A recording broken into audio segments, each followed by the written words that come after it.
We all want to get into that ultra high performance zone, but sometimes it seems so elusive. We sit down at our desk to work on that big project, or perhaps we're walking through the gym doors and we see everyone around us working out, but there often seems to be a big motivation or energy barrier that stands in our way, and you just can't bring yourself to start. In this video, I'm going to tell you the science-based method for breaking through this low motivation and energy barrier that keeps your brain from wanting to engage at its best and prevents you from getting into that high performance zone.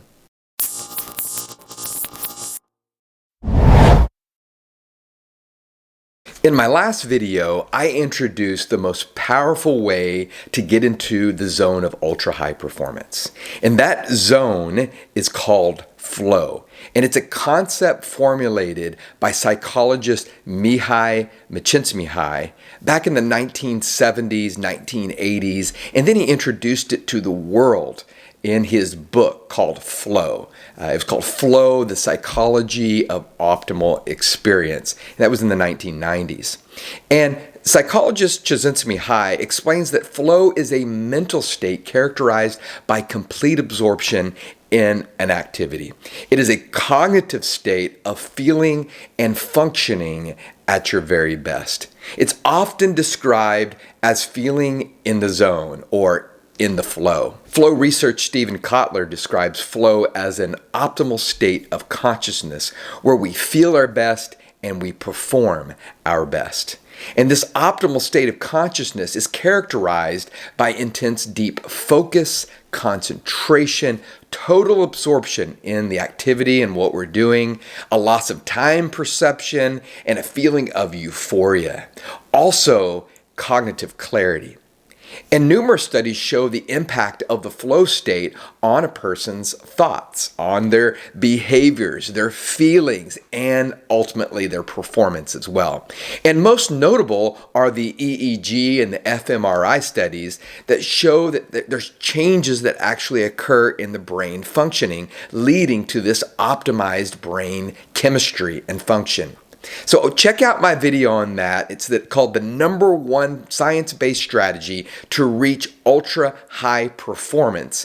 To learn more about how the flow cycle works and how you can be involved in these 4 phases that are both functional and they're chemical in nature. Those 4 phases, they're the struggle phase, the release phase, the flow phase, and then finally the recovery phase.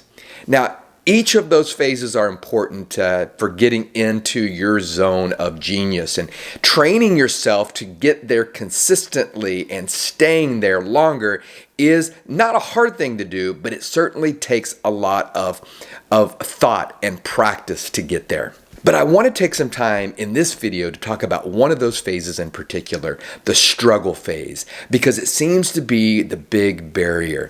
You see, in the struggle phase, we've got to be able to get through it before we can get to the real flow piece and all of the great things that come with being in the zone. So you see, the struggle phase is the beginning point that seems to be the most difficult to endure.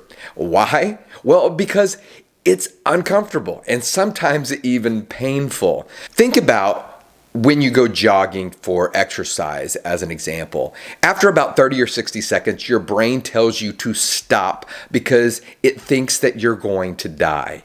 Yet, if you keep going, your body adapts to it, your brain adapts to it and breaks through this struggle phase, and your biology changes. Your neurochemistry adapts and jogging becomes easier. This is what is happening anytime you want to engage deeply into a task or a project that takes mental effort and focus.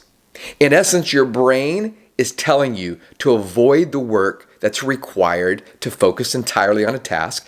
Avoid that because it's going to be hard. It can burn more calories and put you at risk, your life at risk. So biologically speaking, your brain wants you to be lazy.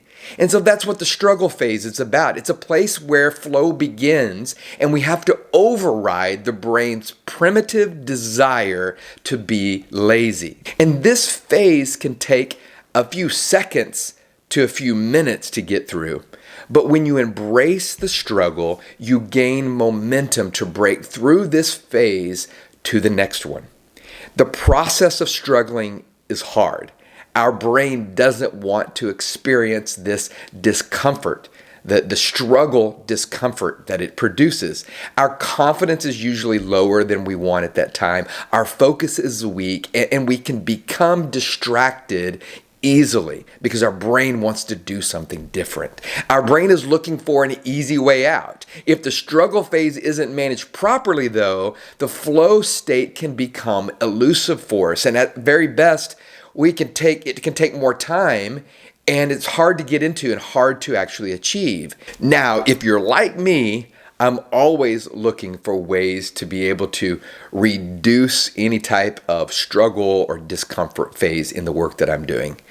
So I'm looking to make it shorter and less painful so that I can move more quickly into that zone of genius. So here are a few methods that I use that you can also use to help you to reduce your avoidance of the struggle phase and then to shorten the phase, catapulting you into flow. To put these methods into good use, I first need to share something with you. I need to share with you the cognitive needs that must be achieved to reach the flow zone. It's through these cognitive needs that when we achieve them, when we're able to fulfill them, then we're more easily able to get into the release and then the flow zone, the zone of your best performance. So the first need is cognitive comfort. You achieve this when you've completed the necessary process of breaking through this discomfort, this discomfort that's associated with cognitive effort. Biologically speaking, the mechanism of thinking deeply, maintaining attention, it takes energy and effort that the brain would naturally and normally choose not to expend. The brain's primary job, as we've said, is to keep you alive, and its default is to use as little energy as possible. Now, the good news is that the brain has this great capacity to think and engage when it understands that there is a good reason to use the energy. One way to fulfill the cognitive effort need is through brute force. And brute force is when a person understands the barrier of cognitive discomfort and they just choose to engage and give effort to create the breakthrough. So you choose essentially to do the work and to jump in and just kind of pound away at that work, knowing that over time, and sometimes it doesn't even take a lot of time, but through energy and focus and time, you break through that because your brain says, oh, this is what you want to do. So this is a process of pushing through until the brain adapts to the cognitive requirements a person chooses to give. So when this happens, effort momentum begins, and the cognitive effort becomes increasingly easier. The main two methods I use to achieve cognitive comfort are, the first one is mindset. I invite the struggle as the pathway to flow. I embrace the discomfort knowing it will get me to where I want to go. I then use my mindset along with some brute force because I know that I will break through quickly. The second thing is I'll use rituals. And this is where I create actions and behaviors and habits that reduce cognitive load. An example of this is getting your desk ready for your work maybe the night before or even the morning before. Another example might be grabbing a cup of coffee before you sit down so you're armed with it by your side. You see, these rituals have to be used consistently, though. They prime the brain for readiness and signal to your brain that, hey, it's time to get it in gear. It's time to get to flow. Now, the second need that we have for the brain to get into flow is actually focus. And focus is your brain's ability to engage deeply into thought or action. So while cognitive comfort eases the stress of the mental work, focus further enhances the brain's ability to reach flow by giving the majority of its energy to one set of thought or action. So fulfilling your need to focus requires yourself to overcome both distraction and fatigue to mitigate cognitive division in your brain. So a baseline for achieving focus and achieving this focus need to be able to move into flow is getting enough rest and recovery prior to entering the struggle phase. If you are trying to break through struggle and you've had a rotten night of sleep, it's going to be harder. If you're trying to break through struggle to get to focus and you've not done the things necessary to take care of your brain, then it's going to be harder for your brain to be able to really give its best energy. So be sure to start off with having this foundation of adequate sleep and adequate recovery. And it's going to be easier for you to break through struggle. Then you want to fanatically eliminate distraction from your environment. So here are two other methods that I use to achieve complete cognitive focus. Radical distraction elimination. That's the first one. Put yourself in an environment with no distractions whatsoever. If you start the struggle process, you can get distracted. And if you do, you have to go back to square one and start over again. And this is why most people never achieve flow during the day. The second thing I do for this radical focus is to reduce time constraint. So I time block more than enough time to get the task done. I remove any doubt or distraction that I won't have time to go deep into flow and get done what I need to get done. The third need to break through struggle and to get into flow is clarity.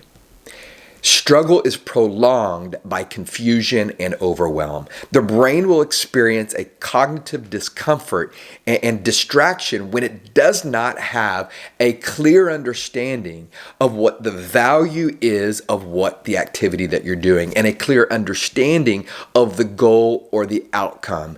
Now, the two methods that I use most often to achieve clarity are these. The first one is to determine a clear purpose and goal for the task or the project that I'm working on. So to fulfill this clarity need, it's important to reduce confusion and overwhelm by creating a clear vision, a clear goal, and a pathway to that valued outcome. Now, the second thing that I do is envision the outcome. I like to take a minute before starting the struggle phase and starting that task to actually visualize the outcome and pretend to feel the emotions of task success. Now, this provides me with some motivation to move into the struggle, and I can easily recall it during the struggle process. That keeps me motivated. That keeps me moving forward to the vision that I have. The final cognitive need is confidence. And if you don't feel that you have the ability or the skill to complete a task or reach a goal, you will avoid that task. This is very clear in the research. Numerous research studies show that when confidence is low, it results in lower motivation and lower performance. This is often because we fear, as people, we fear failure and embarrassment. Nobody wants to fail, so a way to bypass failure is to avoid the task. But if you can achieve confidence during the struggle phase, if you can start building it, it's going to accelerate you into a flow state. So my go-to method for achieving confidence and getting this flow momentum is by tracking my progress. So progress with small wins. So there are studies that show that achieving small goals and having a feeling of progress leads to greater confidence. And this is supported by the work of Harvard's Teresa Amabile, who found in her research that experiencing small wins and progress boosts work motivation, engagement, work satisfaction, and also performance. So before getting started in the flow process and in the struggle phase, determine a few smaller goals that they can be progress markers for you towards the larger goal, and then track that progress along the way. And when you experience the progress, your confidence level will increase, and the high performance zone, it's not very far away at that point. Well, one thing is for certain, and that it's not easy to get into the ultra high performance zone of flow. And many people never get there at all because they don't know how to navigate and break through that struggle phase. Quite honestly, most people fear the struggle phase. But you now are armed with the knowledge and a science-based secrets and methods to know how to leverage the struggle and then break through it more quickly than ever before. Now, if you put these methods into practice and continually get better at them, then you're going to find that you can shorten the struggle phase and you can become more consistently and more quickly able to move into the flow zone.